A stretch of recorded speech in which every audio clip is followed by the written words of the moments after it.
आई अम्मी इतने दिनों के बाद अपने घर आके इतना अच्छा लग रही है, मानो जन्नत में आ गए आए। मेरी बच्ची, ये तो तुमने बहुत ही अच्छा करा जो मुझसे मिलने आ गई। बहुत ही याद कर रही थी मैं अपनी लाइडो को। लेकिन मेरे लाल, आती तो कम से कम सवेरे से आती। आए, मैं तेरे लिए बिरयानी बना के रख ली थी, साथ में चटनी और कबाब बना के। मगर लाल, पूरा दिन निकाल के आई हो तुम। अब इतना वक्त भी नहीं मिलेगा बातें करने का। है इतने जमाने में आई और ऐसे भी भागा दौड़ी पे। असल में अम्मी रुकैया की ससुराल को सामान जाना था, तो हमारी सास बोली कि मार्केट चली जाओ और जल्दी से तैयारियां कर दो, कल को रुकैया की ससुराल को सामान जाएगा। मैंने तो मौके पे चौकट मारा, मैंने कहा भैया मैं ही ले आऊं जाके सामान, इस बहाने अम्मी से भी मिल आऊंगी, घर करीब में है। और वो हमारी आफत नंद रुकैया बोली भाभी मेरे ससुराल का सामान मैं खुद ही जाऊंगी लेने के लिए। मैंने कहा सुनो मेरी बात, वहां पे तुम्हारे नंदोई की दुकान है, आए अगर उन्हें पता चल गया तुम अपनी शादियों का सामान खुद लेती फिर रही हो तो बहुत ही शर्मिंदगी होगी, और ये जो मुखौटा चढ़ा हुआ है ना तुम्हारे चेहरे पे सीधी बहू का, वो उतर जाएगा। अभी याद करो थोड़े दिन तो फौरन समझ गई शादी की बात आते ही। आजकल तो बिल्कुल तुक्कल चल रही है, बहुत ही मजा आ रही है मुझे तो। ये कहो बच्ची, तुम्हारे ससुराल वाले भी बहुत ही आफत के हैं। कसम से अम्मी तुम्हारे हाथ की चाय पीने को तो मैं तो तरस गई थी। ऐसी आफत में फंसी हूँ मैं अपनी डेंजरस सास के साथ, बिल्कुल मौका ही नहीं मिलता है दो पल चैन लेने का। कसम, बस मेरी अम्मी दुनिया का हर सुकून, हर ऐश, हर चैन एक तरफ, और माँ के हाथ की बनी चाय की प्याली एक तरफ। आए मजा आ गया भाई। बच्ची, खाली चाय पिए जा रहे हो? बिस्कुट तो ले। तुम्हारे अब्बू से मंगा के रखे थे मैंने। आए, लम्मी कसम से तुम्हें अभी भी याद है मुझे कौन सी बेकरी के बिस्कुट पसंद है। कसम से मैं कैसे लड़ झगड़ के खाती थी, और अब्बू मेरे लिए उतने ही लाते थे, उतने ही मैं नखरे करती थी। कसम से अम्मी वो गुलफाम भाई की बेकरी अभी तक है। आए अब्बू से कहना मेरे लिए 2-4 पैकेट ला के रख ले, आए मैं खामोशी से ले जाऊंगी ससुराले को। वहाँ पे अम्मी पता है कभी कभी मुझे जल्दबाजी में ऐसी खाली चाय पीनी पड़ जाती है, सीने पे इतनी जलन होती है, मैं सोचू अब्बू से मंगा के ले जाओ यार, मेरी अम्मी, मेरी प्यारी अम्मी, आई लव यू। बच्ची, तुम्हारी पसंद की बेकरी के मंगा के रखे मैंने। मैं इनसे कह रही थी, 3 दिन से मैं पीछे पड़ी हुई थी, मेरी लड़की के लिए ला दो ला दो, मैं ससुराल भिजवा दूंगी। 3-4 पैकेट वो चाय के साथ शौक से खाती है।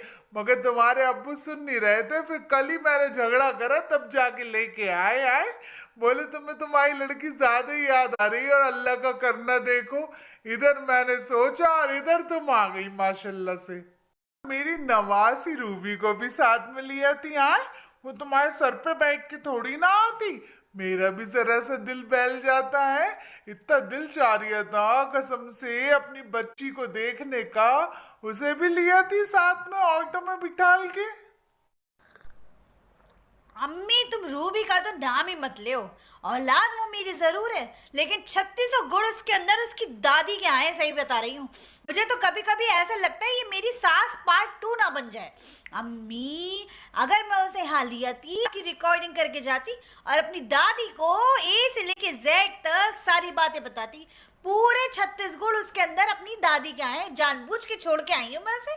बारे में ऐसी बातें नहीं करते हैं। आए, और अब तो स्कूल खुल गए बच्चों के। कोरोना के बाद दुनिया के बच्चे स्कूल जा रहे हैं। तुमने रूबी को नहीं भेजा अभी तक स्कूल?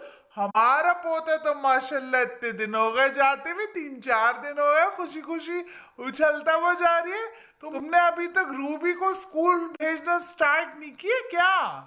अरे अम्मी उस घर में मेरी चलती कहाँ है। एक तो मेरी आफते नागहानी बेटी, उसके कान में जो भनक पड़ गई कि स्कूल खुल गए और माँ मेरी स्कूल भेजेंगी, तो उसने सोचा कैसे रोकूं। वो फौरन पहुंच गई अम्मी अपनी दादी के पास, और उनसे इतनी झूठी सच्ची बातें मिला के कि कोरोना फैल लिया है दादी, लग जाएगा और फिर तुम्हें क्या होगा, तुम मर जाओगी, ये सब बातें उनसे कहीं। वो डर गई, और डरने के बाद ना तो उन्होंने इसको जाने दिया स्कूल, और बोली छुट्टियाँ कराओ, घर से ऑनलाइन पढ़ाइयाँ कराओ।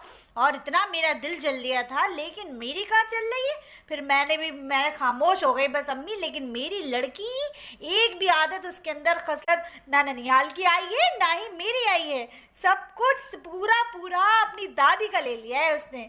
मैं बहुत ही आजिज हूँ उसकी तरफ से। बहुत बुरी बात है बेटी, बच्ची के बारे में ऐसी बातें नहीं करते यार। ये बताओ मेरे लाल, तुम्हारी नंद के ससुराल वाले कैसे हैं आए? सीधे भले लोग हैं या नहीं, या वो भी नैले पे दैला है आफत के पूरे? आजकल तो भिन्नो बहुत ही डर लगता है। बेटियां तो सभी की सांझी होती हैं। अल्लाह पाक रुकैया का भी नसीब अच्छा करे आए, वो भी अच्छे लोगों में भी आए। मैं तो सभी बच्चियों के लिए दुआ मांगती हूँ। अम्मी वो लोग तो मुझे बहुत ही सीधे लग रहे हैं, और हमारी रुकैया आपने न कहानी है। उसने तो पता है अभी से मुट्ठी में कर लिया है अपने मियाँ को। उस दिन भी आर्डर पे उनके रेस्टोरेंट से पूरे घर के लिए खाना मंगा लिया था। हमारी सास रोकती रह गई, और ऐसा शानदार कबाब और सीख के कबाब, रोस्टेड, बिरयानी, स्टू सब कुछ मंगा के बैठ गई वो तो अपने मियाँ से। भाई कोई शर्म वरम नहीं। और हमारी सास तो वैसे अब बहुत ही उसका कचूमर बनाती हैं, और कभी कभी जब मैं नहीं होती हूँ तो मेरी तारीफ भी कर देती हैं। अब कदर तो आएगी ना अम्मी, अभी तो बेटी दूसरे घर जा रही है। अपनी बेटी जब जाती है तब पता चलता है कि दुल्हन भी किसी की बेटी है। अरे बेटी, तुम्हें कोई जरूरत नहीं है फालतू की बातें मुंह से निकालने की आए। अब वो तुम्हारी छोटी बहन की तरह ही है, नंद है तो क्या हुआ है। तुम अपने सारे फर्ज अच्छे से अंजाम दो। तुम मेरी बेटी हो आए, जो मैंने तुम्हें सिखाया है, जैसी तरबियत दी है, बिल्कुल अच्छे से ससुराल वालों के साथ रहना है, सारे फर्ज निभाने हैं। मियाँ का, नंद का, सास का अच्छे से ख्याल रखना है। समझ गई या नहीं? बस अम्मी, मैं कहाँ कुछ कह रही हूँ, मुझे क्या मतलब है। मैं तो हमेशा तुम्हारी बेटी ही रहूंगी, तुम्हारी तरह ही अच्छे से घर करके दिखाऊंगी, चाहे मेरी सास पूरी जल्लादन क्यों नहीं बन जाए।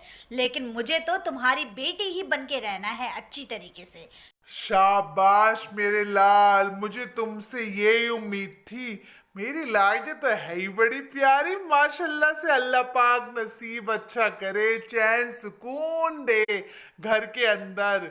खूब ऐश करो मेरे लाल, माँ की दुआएं तुम्हारे साथ हैं।